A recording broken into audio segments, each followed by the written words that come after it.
ये है हमारा class 11th economics model set paper 3। Model set पे 1 और 2 तो मैंने कंप्लीट करवा दिया। अगर आपने वो वीडियो नहीं देखा है तो चैनल पे जाइए, यहाँ पे वीडियो को डिस्क्रिप्शन बॉक्स में प्लेलिस्ट का लिंक मिलेगा, क्लिक करिए प्लेलिस्ट पे, सारा का सारा वीडियो आपको अवेलेबल मिल जाएगा। बाकी बहुत से वीडियो आर्ट्स साइंस कॉमर्स के भी बहुत वीडियो मैंने बहुत सॉल्व करा दिए हैं। अगर आपने वो वीडियो भी नहीं देखा है तो चैनल पर जाके सारे वीडियो देख सकते हैं। ठीक है, फिलहाल ये मॉडल सेट पेपर अगर आपको पसंद आता है सॉल्यूशन पहले बता देता हूँ, इसमें मैं आपको दोनों ही लैंग्वेज यानी इंग्लिश और हिंदी दोनों में सॉल्यूशन प्रोवाइड करूँगा। तो जो भी बच्चे देखिए इकोनॉमिक्स में इंग्लिश भी रखें तो भी दिक्कत नहीं आने, हिंदी में रखें तो भी दिक्कत नहीं आने, दोनों को एक ही साथ यहाँ पर मैं कंप्लीट करवा दूंगा। ठीक है, तो फिलहाल वीडियो को अगर पसंद आता तो ज़्यादा शेयर करना ना भूले। चैनल पे न्यू आए तो चैनल को सब्सक्राइब करें और बेल आइकन पर क्लिक कर ले, ताकि जब भी नेक्स्ट वीडियो आएगा तो नोटिफिकेशन आपको जारी हो जाएगा। ठीक है, चलिए वीडियो को शुरू करते हैं। पहला देखिए सवाल है कि आपको बोला है मीडियन निकालने। ठीक है, 12, 15, 18, 7 और 8 का मीडियन निकालना। ठीक है, देखिए ये मैं पहले बता देता, इसमें जितना भी न्यूमेरिकल दिया हुआ मॉडल सेट पे 1, 2, 3 में एक इसके बाद जो वीडियो आएगा उसमें पूरा न्यूमेरिकल बता दूंगा तीनों मॉडल सेट का, घबराइएगा नहीं। ठीक है, एक ही बार में बता दूंगा। फिलहाल अभी अगर बोलिएगा तो मुझे बताने में कोई दिक्कत, लेकिन थोड़ा सा यहाँ पर अच्छा नहीं लगता। बात यही है, मीडियन के लिए आपको क्या करना पड़ेगा, सबको सजाना पड़ेगा। पहले 8 हो जाएगा, फिर हमारा पहले 7 होगा, फिर 8 होगा, फिर बच्चों कितना होगा 12 होगा, फिर 15 होगा, फिर हमारा 18 होगा। ठीक है, टोटल यहाँ 5 है। और 5 जब भी रहता है याद रखिएगा, पदों की संख्या यानी n की संख्या, तो नंबर ऑफ टर्म्स कितने 5 है। तो 5 जब भी रहता है तो हमें क्या करना पड़ता है, इसके लिए फॉर्मूला लगाना पड़ता है। कौन सा फॉर्मूला, हम क्या करते हैं बच्चों, 5 और 1 को क्या कर देंगे, जोड़ देंगे, सीधा बात है। ठीक है, 5 को 1 जोड़ेंगे, 2 से भागा कर देंगे, 5 1 6, 6 को जब 2 से भागा करते हैं बच्चों तो कितना आता है, 3 आता है। तीसरा नंबर टर्म कौन सा है बच्चों, 12, यही हो गया इसका आंसर।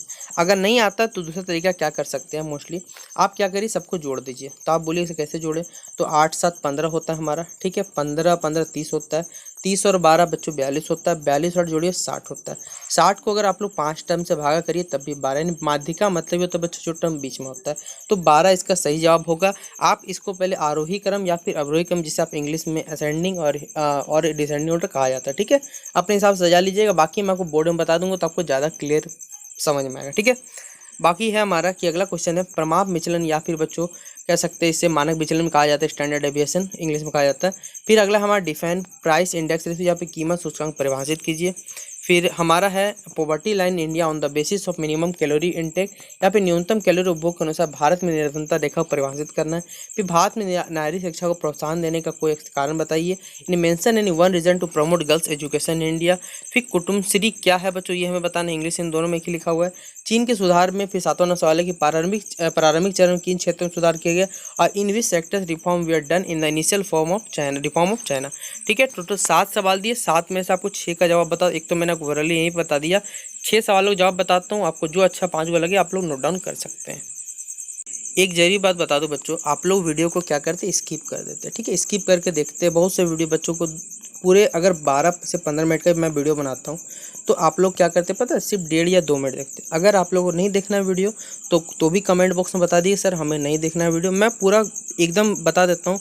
2 मिनट में बस आपको आंसर दिखा दूंगा, बस वीडियो खत्म कर दूंगा। ठीक है, आप लोग नोट डाउन कर लीजिए, कोई मुझे समझाने की आवश्यकता नहीं है, जैसा आपको ठीक लगे उससे आप लोग काम कर सकते हैं।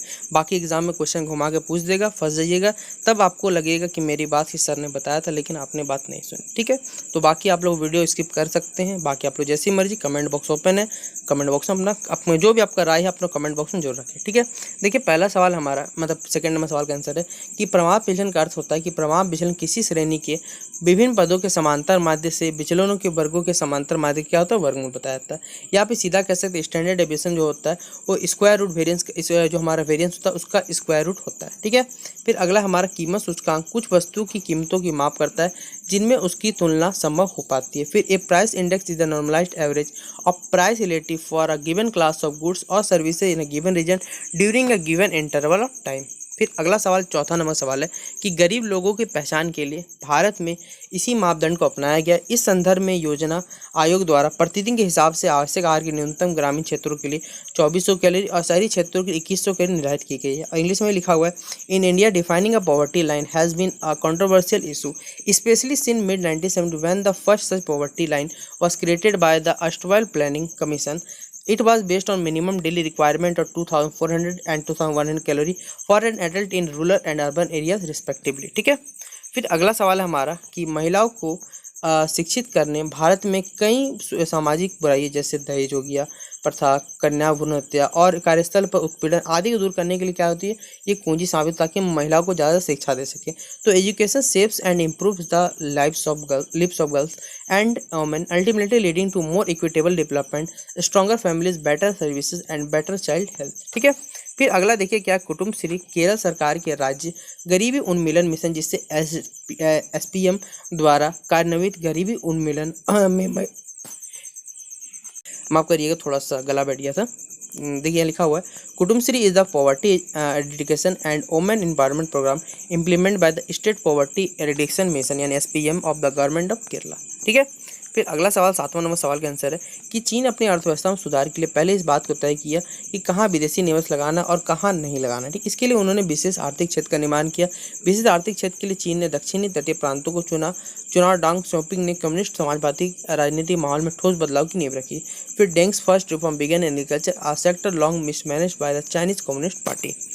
तो 7वें सवाल के आंसर बता दी। अब चलिए बाकी सवालों को हम लोग देखते हैं। पहले देखिए ये सेक्शन बी है, जिसमें से आपको टोटल 8 नंबर से लेकर 14 नंबर तक बच्चों टोटल 7 सवाल दिए हुए। ठीक है। 7 सवाल में आपको टोटल 5 ही सवाल बने। पहला एक मीडियन है जो न्यूमेरिकल है, और न्यूमेरिकल मैं आपको बोर्ड में बताऊंगा, पहले ही बता देता हूँ। ठीक है। कोई बच्चे कमेंट करते हैं तो कर सकते हैं, उससे कोई दिक्कत नहीं, बार बार नहीं बोलने वाला मैं। फिर अगला निकालना है स्टैंडर्ड डेविएशन निकालना है। फिर अगला ये बोर्ड में ही बताया जाएगा क्या रिलेशन होता है। Explain the relation between 0, 1 and -1, coefficient of correlation बताना है। ठीक है। फिर अगला है हमारा ये सवाल ही बच्चों क्या न्यूमेरिकल से जुड़ा हुआ है, 11 नंबर सवाल, तो ये भी बोर्ड में बताया जाए आपको। फिर अगला सवाल है 12 नंबर, तो कि भारत में निर्धनता निवारण के लिए सरकार द्वारा अपनाई गई नीतियों का नाम बताना, यानी write the names of policy adopted by the government to eradicate poverty in India. और फिर 13 नंबर सवाल, किसी व्यक्ति के लिए कार्य के दौरान प्रशिक्षण की आवश्यकता है, क्योंकि सीधा बात है को आदमी ट्रेन क्यों किया जाता है काम करने से पहले। और अगला सवाल है right a short note on the fisheries का क्या एक रोल है, या फिर क्या इसे सोर्स ऑफ डाइवर्सिफिकेशन में काम आने, विविधीकरण के स्रोत में मत्स्य पालन का क्या महत्व है, ये हमें बताना है। तो टोटल 3 ही सवाल के जवाब बताऊंगा, बाकी तो आपको बोर्ड में बताऊंगा। ठीक है। तो ये हमारा बच्चों 12 नंबर का सवाल का आंसर। 8वें दशक में, इसलिए हटा दीजिएगा। ठीक है। निर्धनता निवारण हेतु ग्रामीण विकास और रोजगार के लिए विशेष कार्यक्रम देखिए बहुत से चला है, हिंदी इंग्लिश में दोनों आप किसी लिख सकते हैं। जवाहर ग्राम समृद्धि योजना, नेशनल ओल्ड एज पेंशन योजना जो अभी भी चलती है, संपूर्ण ग्रामीण रोजगार योजना, national family benefit scheme, national maternity benefit scheme, फिर अन्नपूर्णा योजना, इंटीग्रेटेड रूरल डेवलपमेंट प्रोग्राम और प्रधानमंत्री ग्रामीण आवास योजना। टोटल कुछ स्कीम है जो इंग्लिश हिंदी दोनों आप लिख सकते हैं। फिर 13 नंबर का आंसर हो जाएगा हमारा, किसी व्यक्ति के कार्य के दौरान प्रशिक्षण इसलिए आवश्यक होता है क्योंकि बिना परीक्षण के कार्य में देरी एवं अज्ञानता के कारण वो व्यक्ति कार्य नहीं कर पाता है। बदले समय के साथ व्यक्ति को कार्य करने का प्रशिक्षण प्राप्त करना चाहिए, जिससे वह उस कार्य को कुशलता के साथ कर सके। इंग्लिश में लिखा हुआ कि for employees on the job training is beneficial because it allows how them to learn a new skill or qualify with their field of work in a timely manner. During on the job training they are engaged in the real production process instead of the stimulated learning process। ठीक है। अगला हमारा question 14 का answer है कि मछली पकड़ने का जो समुदाय जल निकास की माँ या प्रदाता प्रदान करता है या मानता सागर, महासागर, नदियाँ, झील, तालाब सभी जल निकाय मछुआरों के समाज के लिए जीवन स्रोत बन जाते हैं। भारत में पश्चिम बंगाल, आंध्र प्रदेश के ये सबके सब मछली उत्पादक राज्य हैं। फिर diversification of fisheries and aquaculture means a substantial change in the production activity responding to a change in the ability of fish stock और in challenges to the environment state of the marine system driven by climate and other changes. ठीक है। ये सवाल खत्म होता है। अब चलिए बाकी सवाल को देखते हैं, फिर एक एक करके सभी सवालों को हम लोग सॉल्व करेंगे। देखिए फिर ये न्यूमेरिकल है, न्यूमेरिकल तो बोर्ड में बताऊंगा। ठीक है। अगर जो मैथ सीधा बात बच्चों जो साइंस सिस्टम के लड़के हैं वो तो आराम से सॉल्व कर लीजिएगा। ठीक है। क्योंकि आपने क्लास 11 पढ़ाई होगा मेन मीडियन मोड, ये वाला सवाल आप लोग सॉल्व कर लीजिएगा। थोड़ा 3 ही सवाल बनाने 5 में से, तो आपको 17, 18, 19 का बता देता हूँ, न्यूमेरिकल बोर्ड में एक साथ बताऊँगा। ठीक है।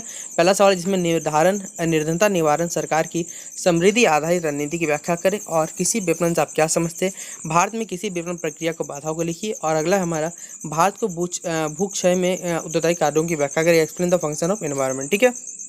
तो चलिए एक एक करके आंसर देखते हैं। देखिए क्वेश्चन 17 का आंसर है कि सरकार की वर्तमान निर्धनता निरोधी रणनीति मोटे तौर पर 2 कारणों आर्थिक समृद्धि को प्रोत्साहन और लाभपेक्षी के निधन निरोधी कार्यक्रम पर है। यदि कहीं योजनाओं और कार्यक्रम पता है जिसमें कुछ का उल्लेख किया हुआ है, राष्ट्रीय काम के बदले अनाज कार्यक्रम, सीधा बात ये 2004 में लगाया गया था, मतलब इसको कार्यक्रम स्टार्ट किया गया था 2004 में। देश के सबसे पिछड़े 150 जिलों में लागू किया गया था। ये कार्यक्रम उन सभी ग्रामीण निर्धनों जिन्होंने मजदूरी पर रोजगार की आवश्यकता थी और जो अकुशल शारीरिक काम करने के इच्छुक थे। ठीक है। फिर प्रधानमंत्री रोजगार योजना, इस कार्यक्रम को 1993 में आरंभ किया गया था। इसका उद्देश्य था ग्रामीण और नगरीय क्षेत्र में जो शिक्षित बेरोजगार युवाओं के लिए क्या स्वरोजगार के लिए अवसर सृजित करना। फिर national social policy and development vision identify inequalities in equal distribution and access to productive resources, basic social service opportunity and more as a casual property. Groups like women, religious minorities and racial minorities are the most vulnerable. ठीक है। फिर 98 number का answer हो गया, कृषि विपणन से तात्पर्य उन सभी क्रियाओं से जिनका संबंध कृषि उत्पादन का किसी किसान के अंतिम ग्राहकों तथा उपलब्ध कराने में प्रयोग किया जाता है। कृषि विपणन एग्रीकल्चर फार्मिंग के अंतर्गत वे सभी क्षेत्र सेवाएं आती है जो किसी उपज को खेत से लेकर उपभोक्ता तक पहुँचाने में करने में प्रयुक्त होती है। आज़ादी के 70 दशक बाद भी भारत के ग्रामीण क्षेत्रों में कृषि विपणन अव्यवस्था गंभीर हालत में यथोचित विपणन सुविधाओं के अभाव में भी किसान को अपने खेत की उपज के लिए बेचने के लिए स्थानीय व्यापारियों मध्यस्थता पर निर्भर रहना पड़ता है, जिससे उन्हें फसल का सही मूल्य नहीं मिल पाता। फिर organic farming is agriculture that makes healthy food, healthy soil, healthy plants and healthy environment a priority along with good crop productivity. Organic farming emphasizes the use of natural method and genetic modification is therefore retained from this practice. It promotes sustainable development in agriculture since it does not use an artificial variety of the crop and retains the original taste, texture and flavor of the crops and livestock. ठीक है।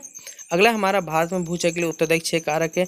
One विनाश के लिए फलस्वरूप वनस्पति की हानि, आधारनी लकड़ी और चोरों का निष्कारण, खेतीबाड़ी, वन्य भूमि का अतिक्रमण, वनों में आग और चारपाई, भू संरक्षण हेतु उपायों को ना अपनाया जाना। ठीक है। फिर इंग्लिश में भी लिखा हुआ है। इंग्लिश में देखिए मुझे लगता है ये सवाल दिया हुआ गलत है, थोड़ा सा मुझे लग रहा है सवाल में गलती किया हुआ है, तो जो भी आंसर मुझे हिसाब से सही लगा मैंने यहाँ पे लिख दिया, आप लोग देख लीजिएगा। ठीक है। तो ये था हमारा class 11th economics model set paper 3 complete होता है। क्लास 11th इकोनॉमिक्स सेट 1 को तो बहुत से बच्चों ने, सेट 2 के बच्चों ने बहुत से नहीं भी देखा है, पता नहीं यूट्यूब शायद उनका एल्गोरिथम सपोर्ट नहीं कर रहा या फिर आप सभी बच्चों को इंटरेस्टेड नहीं है वीडियो देखने में। अगर आप सभी बच्चों को देखिए पूरा वीडियो देखना है तो देखिए, वरना नहीं देखना है तो भी बता दीजिए। मैं अब बनाने वाला नहीं हूँ फालतू का, क्योंकि एक एक वीडियो में कंटेंट को बनाने में बहुत समय लगता है। शायद आप सभी बच्चों को लगता है कि मॉडल सेट आ गया व्यू के लिए बना रहे, आप बना के देखिए, खुद आपको पता चले कितना मेहनत लगता है कितना मेहनत नहीं लगता। एक आप सेट बस बना के देखिए सॉल्व, फिर आपको पता चलेगा कि कितना टाइम लगता है सेट को सॉल्व करने में। चलिए मिलते हैं नेक्स्ट वीडियो पे।